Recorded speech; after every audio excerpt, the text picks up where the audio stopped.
रामकृष्ण हरी. तुकाराम महाराज गाथा अभंग आणि भावार्थ. अभंग 118. अतिवादी नव्हे शुद्ध या बीजाचा, ओळखा जातीचा अंत्यजतो. वेदश्रुती नाही ग्रंथ ज्याप्रमाण, श्रेष्ठाचे वचन न मानिजो. तुका म्हणे मद्यपानाचे मिष्टान्न, तैसा तो दुर्जन शिवो नाही. विनाकारण वितंडवाद करून भांडणारा मनुष्य हा शुद्ध बीजाचा नाही असेच समजावे.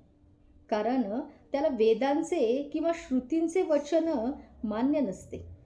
श्रेष्ठ साधू संतांचे वचन तो कधीच ऐकत नाही किंवा मानित सुद्धा नाही. त्यामुळेच तुकाराम महाराज म्हणतात मद्यपानाचे गोड अन्न जसे त्याज्य असते, तसे या दुर्जनांना शिवू सुद्धा नये.